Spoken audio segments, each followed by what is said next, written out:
Welcome to Rose City Politics. It is January 20th, 2021, Inauguration Day. President Joe Biden, Vice President Kamala Harris. That's a thing. That happened. Those 4 years, they're behind us. We don't have to worry. We can all take that collective breath and just ignore US politics for a little bit until, lumber issues show up in the next NAFTA negotiations or something. Keystone Anyways, Pipeline going to be a big deal. it's already canceled. There's nothing to talk about at all. I mean, that's the problem. Oh, you Whatever. think so? We'll see. I'm just being very flippant about it. It's great to be here tonight, though. As you just heard, our regular panel tonight includes Don Merrifield. Don, how are you?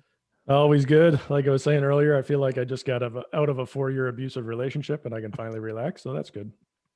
Yeah, it's that collective breath that we're able. Yes, he's finally in prison. Just what I've been waiting for. We also have Doug Sartori here tonight. Doug, how are you? I'm doing great. I have no frame of reference for a 4-year abusive relationship, so I don't feel quite the same way as Don, but it's a good day. Well, welcome to my life, Doug. Where are you coming from tonight, Doug? My background tonight is Julian Peters' comic illustration of the Percy Shelley poem Ozymandias. I thought it would be an appropriate choice for tonight, and also it is a pretty cool collection. Julian Peters illustrates many of the great poems of English literature, well worth checking out. There you go. Very interesting. We got to send that guy a bill. We should. Yeah, no kidding. Doug bringing the highbrow element to the podcast. That's what I'm here for. We want to thank our Patreon subscribers. Thank you so much. If you're not, head over to patreon.com/Rose City Politics. And as always, we are broadcasting live on tape. And we want to thank Leuna625 Building Better Communities for their kind support. We are going to jump right in tonight with our first before segment. we do, John, we're not. Have you ever recorded anything on tape at 31 years old? Not, I mean, like, yeah, there were, like, when I was very, very young, I distinctly remember having a cassette tape recorder and trying to record a few things off of like FM, but then primarily like, I think like TV show stuff. But Right, no, thanks. it's an outdated frame of reference, but it works. Like Doug and I, outdated. All right, carry on. In a 8-3 vote, council supports mayor's emergency power to shut down transit. Thank you to tonight. There will be a trifecta. Brian Cross from the Windsor Star is our source for all three of our stories. I don't want to say source. He just wrote articles and we are referencing them. This came out today, 9 months after Mayor Dilkins made the much criticized call to shut down Transit Windsor at the start of the pandemic. An attempt to take back the decision-making emergency powers from him was shut down by council in an 8-3 vote, taking no action on a resolution recommended by the Environment, Transportation, and Public Safety Standing Committee calling for transit decisions to be made by all of council during a time of crisis or pandemic. Currently, when an emergency is declared, the mayor is the only person who has the authority to make urgent decisions. This is, of course, what he did last spring at the outset of the pandemic. Voting for the motion to receive and file was Mayor Dilkins and councilors Francis, Gignac, Morrison, Gill, Kashak, Sleeman, and Costante. Against, if you're able to keep up quickly, you'll recognize Bordelin, Holt, and McKenzie were those who voted against. Again, as we said, this came out of the city's Transit Advisory Committee, which recommended that transit be declared an essential service. Now, it didn't turn out that way. Doug, you watched the council meeting all the way through, so you're able to provide a bit of input as to what the back and forth looked like here. On face value, I would, imagine that most people would say this should be a decision of council. I'm sure that there were some pretty good arguments made, of course, against it being a decision of the whole and rather being just a decision the mayor should make? And I'm not saying that you're making this decision or that making this claim, or am I, but what was it that's being put forward by those who sought to squash this down? So one of the things that surprised me in watching this debate was, and it probably shouldn't have been surprising, was how emotional it was. Um, this was a really emotional debate, and if you have a chance to check out the recorded live stream, I think it's worth doing. I think a lot of the dynamics of the personalities around the council table were exposed. There's a lot to be read from body language and facial expressions, I think, during that particular debate. Um, at the end of the day, I think that the minority were on the right side of it, in that I think that there is good reason to take a look at the way that emergency powers were deployed in the beginning of the pandemic and what could be done better. I think that that would be an exercise that would be really worth doing.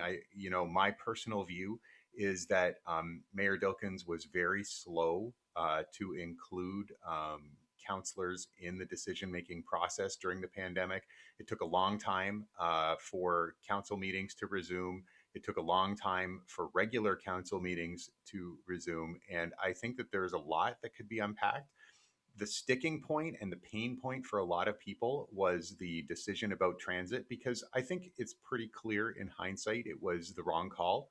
And maybe part of that awareness that it's the wrong call is based on information that we have now about the way that the virus spreads, and the way that public transit can be made safe. And maybe we are looking at it with a bit of the benefit of hindsight, but I think that the challenge here is that that pain point is felt by some people in this community very strongly. And the issue of transit became the issue that defined sort of city governance during the emergency, and Mayor Dilkin's performance in the emergency. And I don't know that that is a broad enough base to build the kind of support that you need politically in order to have a full, thorough examination of the issue. So although I think that the transit decision sticks out as the glaring worst choice that was made, with the possible exception of the initial choice to keep Adventure Bay open during March break. That's probably the worst decision the city made during the pandemic, although they quickly reversed it. They did not quickly reverse the decision to end transit service, to suspend transit service. Although I think that that was a really lousy decision, I don't think it was very good ground to fight this battle on. In watching the debate, I think you could see minds closing, and you could see some counselors around the table who might have been sympathetic or willing to listen to a broad argument about governance. You could kind of see them turning off and their minds closing, and maybe thinking a little bit about how reliant their own wards are on transit, and whether this is the issue that they want to stick their neck out on. And ultimately, that's why I think this landed 8-3. So tactically, I'm not sure that it was the right choice if the intent was to re-examine the governance of the city by the mayor during the emergency. But I understand why, because it was, I think, the worst decision. It was really an interesting debate, and worth checking out. Is it a different conversation if the mayor had acted differently? So is the conversation or the discussion that was had at council, was it more they were upset with how the mayor handled it, or are they upset with the way it's framed as from an emergency use situation? So I think if I can reconstruct the arguments, the perspective is that Mayor Dilkins made a choice to suspend transit without having a full understanding of the impact it would have on some residents of the city. The reason that he didn't have that full understanding is because he did not have the opportunity to hear the debate and hear the perspectives of everyone around the council table. Now, in his remarks, Mayor Dilkins was really careful to point out and say that he felt that was political, and that the point of the emergency declaration is to take the politics out of decision making. And I understand that perspective, but I don't agree with it, because to me, politics is about making sure that everyone's voice is heard, and democratic politics is about making sure that that all perspectives are heard. And I think that one thing is true about Mayor Dilkins is that he does not have an understanding of the perspective of everyone in this community, and I do think he lacks empathy for many people in this community, and I think that was on display in that particular decision. Councillor Bordelin pointed out that there were many days elapsed. The decision was announced on a Wednesday, and transit was not suspended till the following Monday. That many days elapsed, and this was not fitting into the definition of an emergency requiring a quick decision. That there was plenty of time to call an emergency council meeting and have the conversation, and I'm sympathetic to that point. Mayor Dilkin's counter argument was that he wanted to erase the politics from the decision and own it himself, so that the community could move forward. I think that's kind of the crux of it. So I guess my kind of, I'm not going to say pushback because I don't know if it's pushback, but when that all happened, I know some guys who are bus drivers. And when the whole pandemic first launched and they shut down transit, I spoke to, actually one good friend of mine who I went to school with who's a bus driver. And he didn't want to go back because he didn't think that the city was going to put him in a position where he could drive the bus safely. There was no plan to put barriers up. The thought was just get out there and drive the bus and put a mask on. He felt if the proper steps weren't taken to fully protect him from the virus, he didn't want to be on that bus. So I'm almost in some ways agreeing with Drew, I think, or the mayor, is if you're going to take it to council and then there's going to be council to say, yep, just go keep it open, but there's no follow up to how we're going to keep them safe. Because if they had just said, okay, keep transit open, there was going to be no time to put, fiberglass barriers in, blah, blah, blah, whatever they had to do to make it safe. And then you're risking the health of the drivers. But why? Yeah. Sorry? But why? What? Why couldn't transit have been shut down for 48 hours to install some plexiglass barriers and, make a decision? Well, that's not hard. No, Like, it's but not you're hard. right. But even when this decision came up, that wasn't discussed for weeks. There was, I talked to Kieran about this. But why? I don't know. Well, ask council. Ask the union. I'd presume it's because the mayor shut it down and that was the decision and that's the end of it, right? No, that wasn't the full conversation at all. But what was the conversation? Because isn't this exactly the point of like what a council debate should be about this thing? Like, as Doug was saying, like there easily could have been a council debate. You schedule it 2 days later. What are the impacts? And you make the decision, and then that goes into effect another 48 hours later. So transit could have been shut down for 6 days rather than, as long as it was and as big. I guess, it comes down to, and I'm not trying to steal the mic away from you right now, but that's what I did, Don. I'm sorry. That's right. I interrupt all the time. Like we would never, like if we're looking to just simply say we're shutting it down because we need to stop the spread of COVID, and that was essentially what the argument was, then why didn't we shut down the East Row Expressway? Why didn't we shut down all of our roads, shut everything down, right? How is that the same? If I'm in my car by myself, it's very different than being in a bus with 10 other people. Well, because if COVID is spreading as rapidly as it is, that we need to decide that we're shutting down the way that people are able to go and purchase their foodstuffs, then we shouldn't be allowing for people to get around in any way, shape, or form if it's at that point of danger. My point being is it wasn't at that point. It was a drastic emergency decision that was made unilaterally. It shouldn't have been done. The only comparable is something that we would look at and go, no, there's no way in hell we would ever shut down the East Row Expressway. But it's so easy for us to have a conversation about shutting down Transit Windsor because, quite frankly, it doesn't affect the three of us. And for the decision makers that are in power, it really doesn't affect them. And the mayor was willing to make this decision. And that's the problem that I see. Well, sure. But do you honestly believe they could have retrofitted all the buses needed for service within 2 days? You couldn't even order the barriers in 2 days. I think that there could have been things that were done that wouldn't be as drastic as shutting it down for as long as it was. Now, from what I heard, also the union that represents the bus drivers said they didn't want them out there until they were going to be protected. Well, and that's totally fair. And I'm not arguing against that, but I'm sure that there is a way to have figured out a compromise because guess what? Every other transit operator in the country didn't have to resort to what Windsor did. Yeah, and so there's a couple points I want to make here. One is just to kind of connect what you guys are talking about to some of Mayor Dilkin's comments. One of the points that he made was that the community responded and that there were many volunteers who volunteered to help people move around the city, but also that many private operators had to start running their own bus service. So let me ask you this, and I thought that was a really weird and weak argument that Walmart needed to start running its own white label bus service in order to get its workers to work.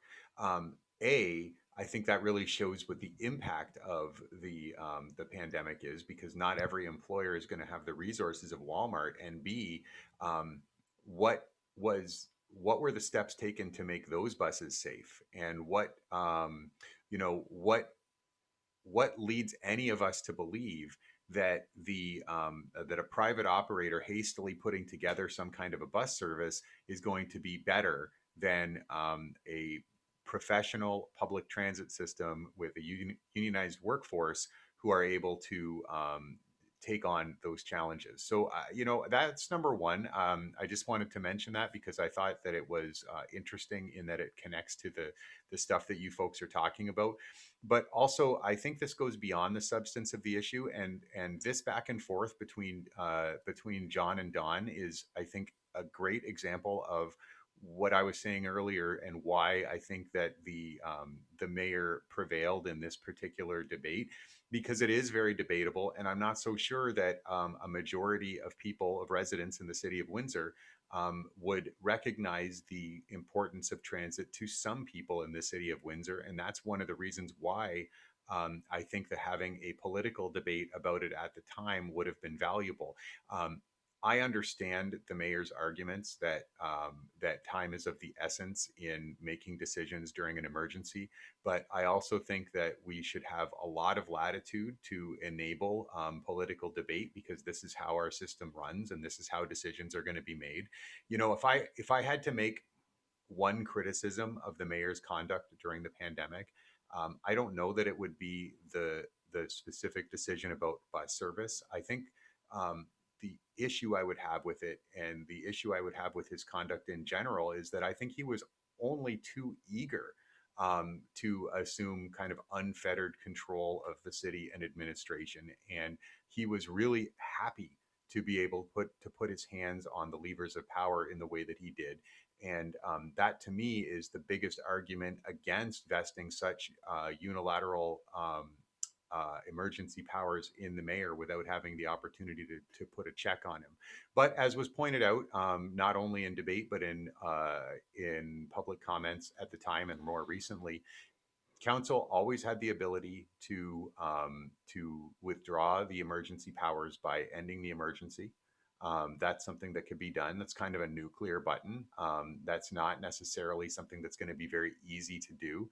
But if you had a mayor who had truly gone mad with his limited amount of power under the Emergency Powers Act, and I don't think that's what happened with Mayor Dilkins. I think he liked it, but I don't think he went nuts with it.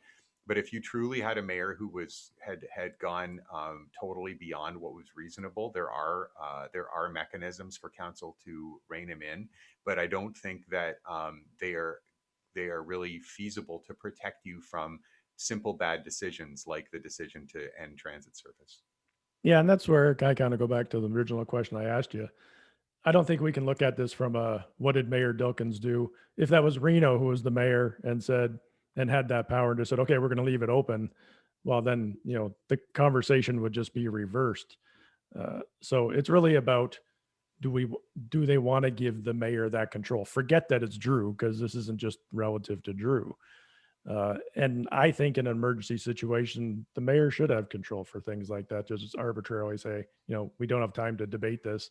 This is what we have to do for whatever reason. And going back to your comment about private ones, I guarantee you that's just a liability situation with the city. They're saying now they're taking on the liability.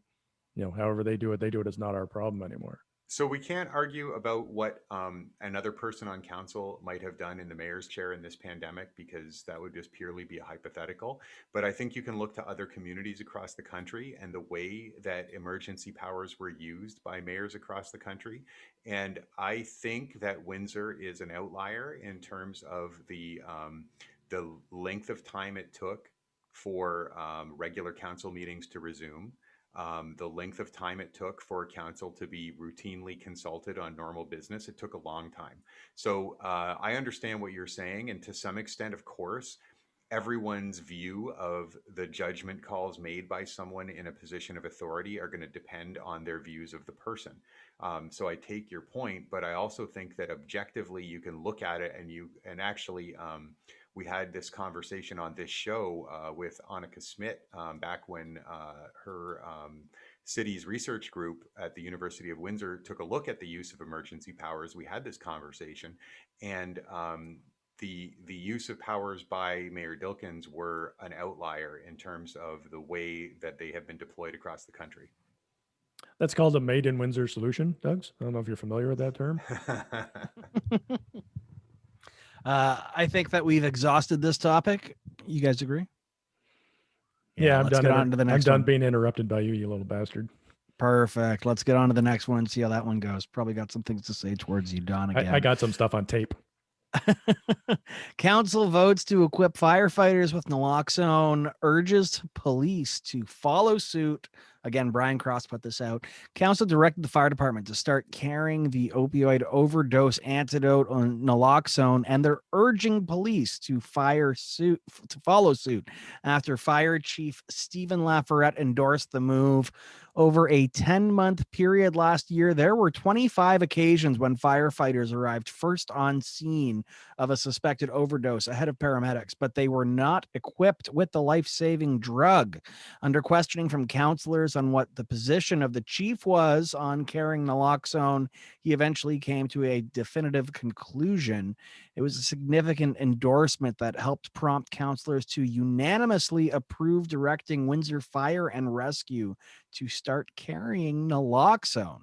Now, the motion was a two-parter calling on the city firefighters to start using it and also endorsing the full deployment of it by all first responders, including police, firefighters, and paramedics, who, of course, already use it. Outfitting police with it has been opposed by the force's former chief, although new chief Pam Mizuno started moving forward last year by making it available in holding cells and equipping officers in the problem-orienting policing units that concentrate on the downtown core, as we have discussed before.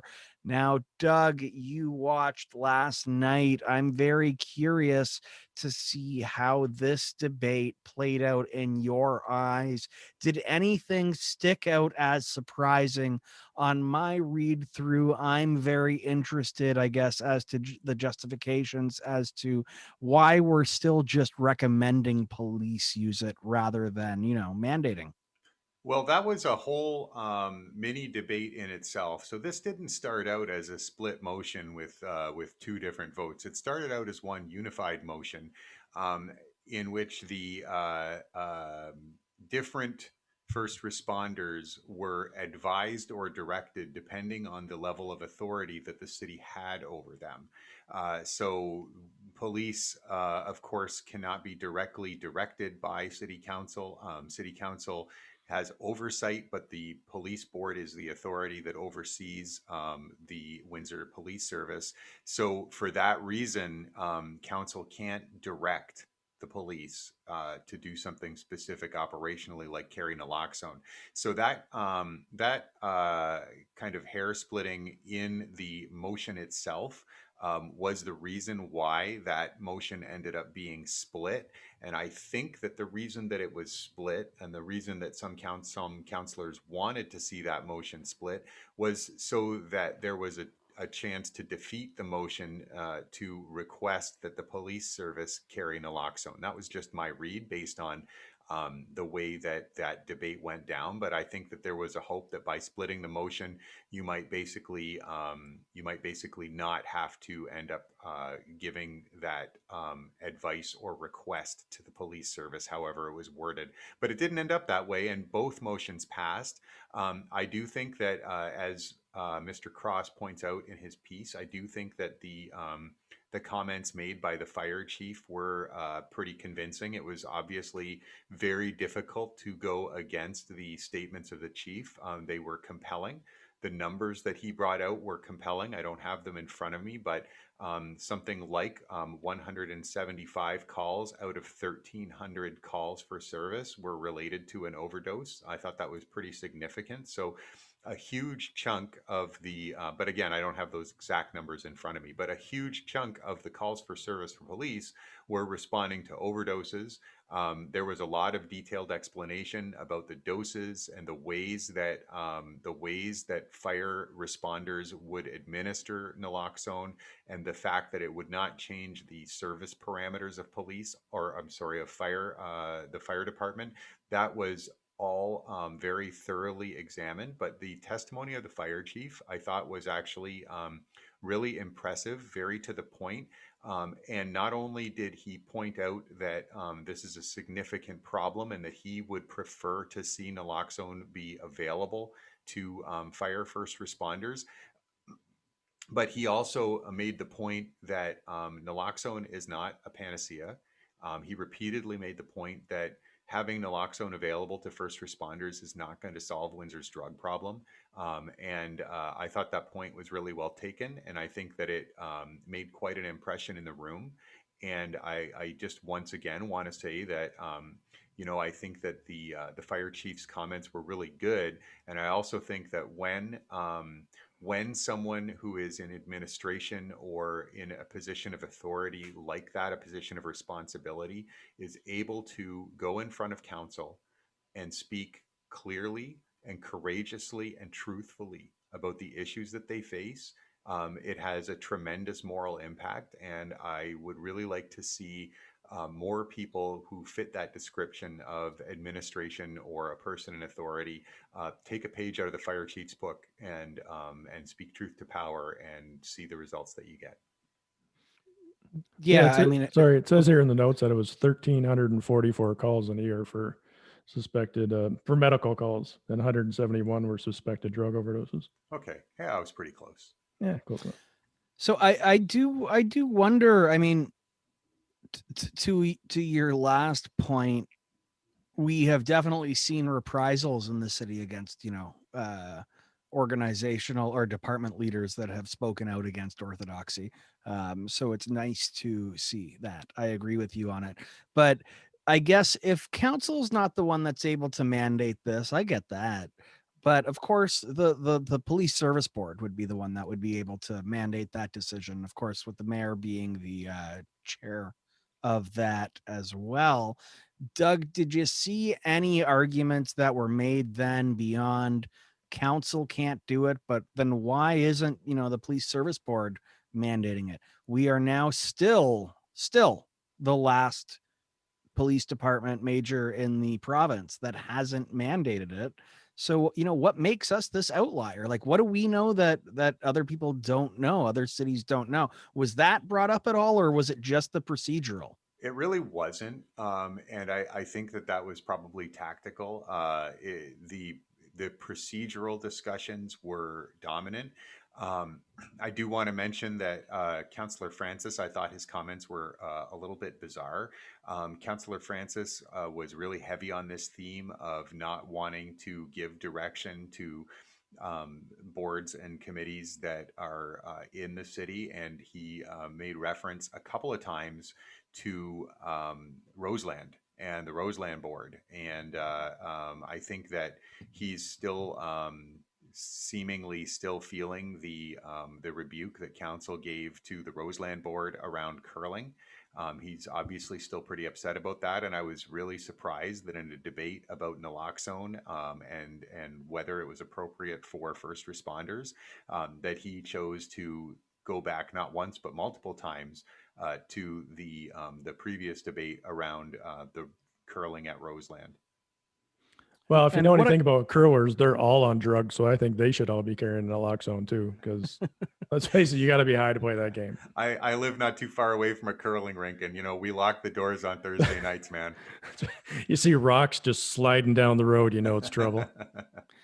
It's coming right at me. very slowly. No, the curlers are a fine bunch of Was upstanding was, Yeah. was citizens. there anybody from the police department? Obviously, the chief wasn't there. Was there anybody making discussions about that? No, no. So Isn't I that mean, interesting? the problem really isn't. I mean, you can go after. Well, Drew sits on the police board, so he's obviously prime target. I think Bordelon's on there too. This is a police board issue. They're the problem. Yep. It's not the ambulance people. Obviously, it's not the fire department. This is a police problem, and there's some kind of cultural issue down there. And the reality is, most of the police officers are carrying it anyway for their own use because they have to come in contact with this stuff. So, I mean, every police officer I've spoken to says they carry it. You can go get it for free. Yeah, I don't know what the. I mean, I understand. Again, it's the liability. That's what Chief Fredericks was saying. Well, if they administer it and screw it up and someone dies, then they're liable for it. But I mean, that can be an excuse to not do anything, right? So yeah, I don't. But if they live, you can just charge them. Sorry. If they live, you can just charge them for saving their life. Like it's it's a give and take. Yeah, you're going to charge them $18 million for saving their life, like you would if you killed them accidentally. You know, one thing Mayor- that Mayor Dilkins brought up that I wanted to point out is he actually made a slippery slope argument, not about police, but about fire. And Oh. expressing concern that that this would lead to further calls for more life-saving equipment on fire trucks. That eventually you would end up with fire trucks carrying EpiPens because someone might get stung by a bee. And I was thinking, well, They should be. why don't fire trucks carry EpiPens? This is a terrible argument, Mayor. Well, that's amazing, Doug, that you say that, because that is exactly the same argument that he made 2 years ago against police carrying naloxone. It was the slippery slope. Like, oh, well, if they carry this life-saving drug, the police, again, what if they have to carry other things? It's amazing that 2 years later, he has brought out the same worn out trope that was so easily dismissed. Like, yeah, God forbid our police or our firefighters are, equipped to save us. Well, I think it's, I can understand the argument of, because it has been discussed, why are fire departments going out on non-fire calls? But to enable to compensate for that, you got to really increase the paramedic situation. So you can make that argument, but he also made the same slippery slope argument when they wanted to put the automated defibrillators in all the city facilities. Well, we can't do that, blah, blah, because, the whole world's going to end. I mean, that's the go-to argument for city council and administration. Let's not, let them off the hook on this. For all these kind of things, it's always a slippery slope argument when they don't want it, but when they do, it's a fantastic idea. Yeah, but Mayor- do you not think, Don, that the reason that fire departments have a scope of service that includes, I was interested to hear some of the things that it includes, some classes of medical call, because if you only had fire departments responding to fires, it would be an extremely inefficient use of resources. Those trucks would end up sitting in the garage a lot. So when people are, when it's a situation where the level of training that a fire first responder has, they can go out and take care of it and free up EMS for more complex or more difficult situations. And it helps to make the cost of having a fire department, which is required in this city, it helps to make that cost a little bit more bearable because we're getting additional service. It could, but that just becomes a math question because, if that's the case, if the fire department's only actually going to fires 70% of the time, well, cut back 20% of the fire service and add that to the paramedic service, and it's all a transfer, right? It's just a matter of who's handling it. Wow. Don Merrifield wants to cut the firefighter budget by 20%. You heard it here first, folks. Have you never listened to the show before you got on? I've been talking about this for years. Vote Don 2022. Vote Don. There will be no more chauffeurs for the deputy chiefs out there in the fire department. I try to come at you hard, and you just own it and go further. I love it. It's because you don't understand how I think, John. That's a perfect idea. It's just been a year of me on the show. I'm still getting comfortable saying things about your head. I'm ready to cut things all the time. We didn't celebrate your RCP birthday, John. Oh, that's too bad. Usually what we do is have our lawyer send you a letter. Yeah. Usually a cease and desist letter, but I look forward to a surprise letter. It'll catch me off guard. So, I don't know if you guys know the answer to all this. Is that standard operating procedure in all municipalities where if there's like a medical emergency, fire is automatically dispatched? I believe yeah. so. So you believe so and you have no idea? That's correct. All right. That So- question's answered. Well, somewhere between there is the truth. That's right. All right. We'll have to just take that. We will get on to our last topic, though, and leave you all just wishing you knew the answer to that question. It's like a homework project we leave with the listeners sometimes. Go figure it out and let us know. We'd That's love right. to know Tweet us too. at RCP Windsor. Final segment, developer Don in the house, assailed by neighbors as despicable. Don has been chased out of his neighborhood. No, I'm sorry. Assailed by neighbors as despicable. Condo project approved by council in 9-1 vote. Brian Cross put this one out again. We're talking about a Forest Glade neighborhood's outright hostility towards a proposed 96 unit condo project on a property that for decades held a single house and it failed to sway city council. Ward 7 councillor Jon Gill, who represents the area, cast the only dissenting vote as council voted 9-1 to rezone the 3.75 acre Lozon Road property where neighbors used to go to get their lawnmowers fixed. Neighbors, many of whom have lived on expansive 1 acre lots since the 50s and 60s, waged a bitter battle against the condo project, which proposes 4 3-story buildings with 24 units each. 165 signed a petition opposing the project, which, wow, it's actually pretty impressive for really any neighborhood in the city. They say that they're concerned that the project will devalue their homes, lead to increased flooding and traffic problems, and wreck the single family home feel of their neighborhoods. Doug, we're going to come to you again. You watched council. Yes. What were the big takeaways from this debate? So obviously it was a 9-1 vote. So the vast majority of council were on side with this development. And I think you could see that. I mean, there's a reason why stuff passes through committee, and it passes through committee so that it can be thoroughly examined. Councillor Gill brought up many objections that were addressed at committee and that were overcome at committee. The issues around, for example, the issues around flooding and traffic. These are things that had been dealt with and discussed and evaluated. And you can see in the 9-1 result that the vast majority of council was on board with it. I was really interested to hear Councillor Bordeland's comments. I thought that they were good and to the point, but also pretty strong indirect rebuke of his council colleague, Jon Gill, in that essentially, in a nutshell, I think that Councillor Bordelin was expressing discomfort with an approach of backing up residents, no matter what the strengths and merits of their argument was. I think that was essentially the thrust of his comments.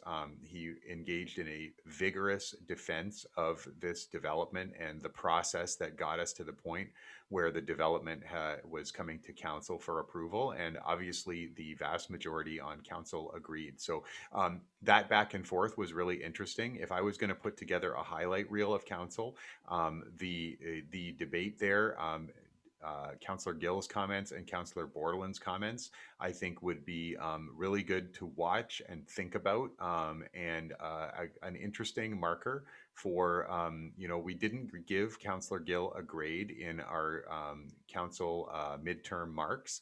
So this instance is an interesting marker of what may prove to be his style on council.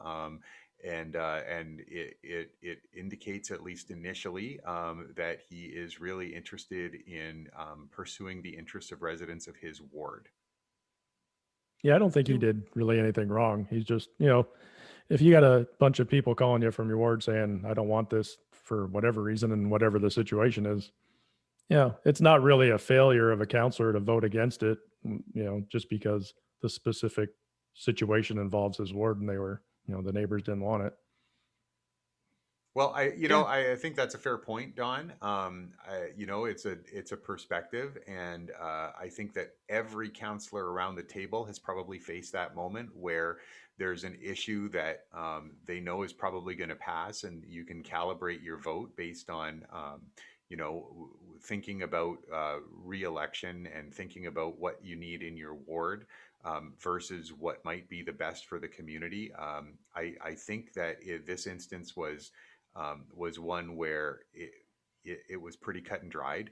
I didn't read all the reports. I didn't go back and stream all of the steering committee or the committee meetings. So I don't have that level of detail. But just based on the way that the vote landed and the conversation around the table at council, I think this was one that was kind of open and shut, and an opportunity to maybe for Councillor Gill to show a bit of leadership and give his residents a perspective that might differ from theirs, but is the appropriate one for the city. Look, as Councillor Borland stated, this city needs developments like this. Every neighborhood needs developments like this. There are a lot of reasons, and stigmatizing people who live in homes other than single family units is not a good way to go forward. It's not a good way to build the kind of city that we need to have. If every neighborhood is going to be afraid of a condo development or a multi-residential development happening in their neighborhood, then we're going to continually have problems. And so I don't know that it's so much about this one issue as it's about the aggregate of where things need to go and what kind of leadership we need on council in order to get there. I like what Reno said, or is quoted as saying in the article, and as you were talking about earlier. Now, these are great projects, just as long as they're not necessarily right here in my ward. That is a big deal. It I guess I give it to Councillor Gill. It's first major vote on his own to stake out there. Everyone gets one. This is the one that he decided to make. Go for it. You get the gimme on it. You get the mulligan, I guess, to go on to the next one. And now we'll start to really judge where things go from here. I don't know if this was necessarily the one that I would have, wanted to stake it out on, but that was his decision. We'll see how it plays out moving forward. But we need more of these developments. There's no doubt about that. We're seeing a great trend right now, seeing more of these pop up. Lord knows, I don't think any of us expected that 2020 was going to be the year that every couple of weeks we were talking about new developments popping up throughout the city. And God bless that it was something that we were talking about, because it's a great news story. And quite frankly, it's one of the reasons that Windsor was so poised to be able to get through this downturn that we've been in for what we've been in right now during COVID. It's we've had development. It's been able to provide employment to people at this time, but shunning it, I agree with you, Doug, not necessarily something that we want to be seeing. So you guys are going to be all on board for development out by the Sandwich Southlands then, since it's the greatest thing to happen in Windsor. Keep everybody working. I think I'll take that as a no. I don't think that's exactly what John was getting at, but I will tell you, there was, I think there were some rumors swirling around about a multi-residential unit going up on my street a few years back. Tempers flared, people got run over. It was a whole thing. But my personal view is that would have been great for our neighborhood, actually. I think having a different style of housing here would be good. So I'm not so sure about the Sandwich Southlands, but yes, in my backyard anyway.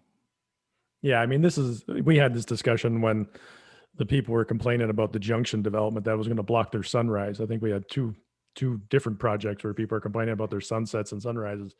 Yeah, this is going to happen every time.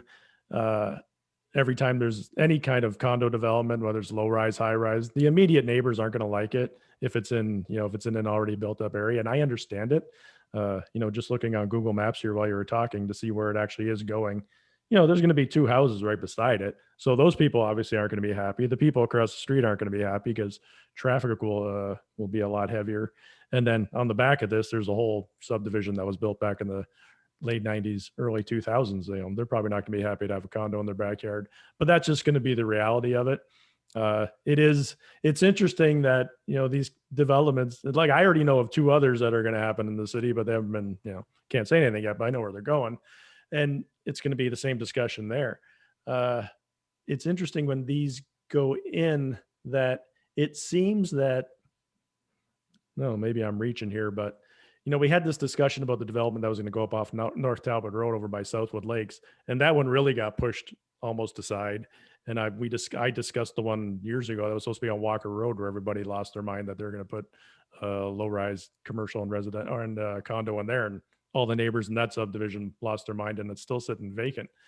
It almost seems like, if you're in kind of a lower income neighborhood, this will fly right through. But once you start getting to more wealthier areas, the pushback gets stronger, and also the political pushback. The politicians aren't quite as robust about saying, "Oh no, we're going to do it because we need it." I think it is specific to certain neighborhoods. In this specific neighborhood on Lozon Road, yeah, all those houses and the, kind of once you get past past Tecumseh Road and all the housing projects that are over there, the Meadowbrook area, all those lots are old farm lots. A lot of them are 2-3 acres. They have super deep backyards. So yeah, it's one house, where you could put 10. So that's going to be a common theme with these kind of developments. Now the land is getting more expensive. You're going to have developers buy one of these houses, rip it down, and put a condo in because the land's there. The cost is easy. The services are already there. This is going to be an ongoing situation. The politics of it. Yeah. I mean, in your neighborhood, there will probably never be a low-rise condo development on Roseland Drive. Just like you probably won't see a lot plopped right in the middle of Riverside Drive. Or in Southwood Lakes or someplace like that. But this is going to be going on. There's going to be a lot of these kind of projects going up because Windsor needs housing desperately. Believe it or not, this will be considered affordable-ish housing because they'll probably only start around $400,000 as opposed to houses now, which are just insane. So yeah, you're going to see a lot more of this stuff just from a price point, just because people need somewhere to live. So this will be an ongoing situation that, unfortunately, Windsor residents who aren't used to these kind of things are going to have to get used to. I mean, these are Toronto arguments that were happening back in the 1990s. Well, I hope we get the some of the Toronto club scene, and maybe we'll even get some of the fashion that they had in the 90s down here in Windsor in the 2020s. I still got my purple shirts and blue shirts and all that kind of stuff. Yeah, that's what I'm talking about. Working down on Bay Street in the old days.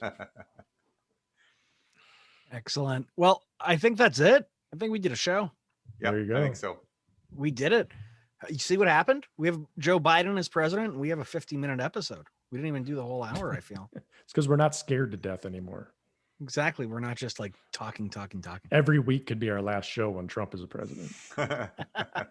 You never knew when it was going to have to be a very special episode. The world's farewell episode. The last episode that we have recorded for, the record. Hey, well, just for the record, if the bombs are dropping, guys, I'm not showing up for this. I got other stuff. I got other stuff I need to do. Well, from us to you, thanks for listening in, everyone. This is Rose City Politics. We have a special episode that'll be dropping pretty soon if you're listening tonight.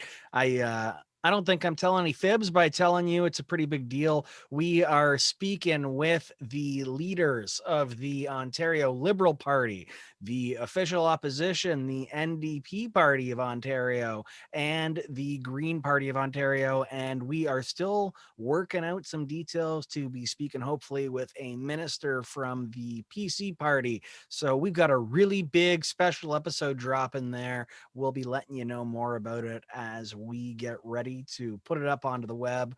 But thanks so much for listening in. If you're a Patreon subscriber, we appreciate you so much. You make what we do possible. If you want to make us able to keep doing what we're doing, head to patreon.com/Rose City Politics. And as always, of course, thank you so much to Leuna 625, building better communities. You help make the show. We appreciate it immensely. This is Rose City Politics. We'll see you next week. Maybe it'll be another 50-minute episode, or maybe we're going to be concerned it's our last one and we'll go longer. Who knows?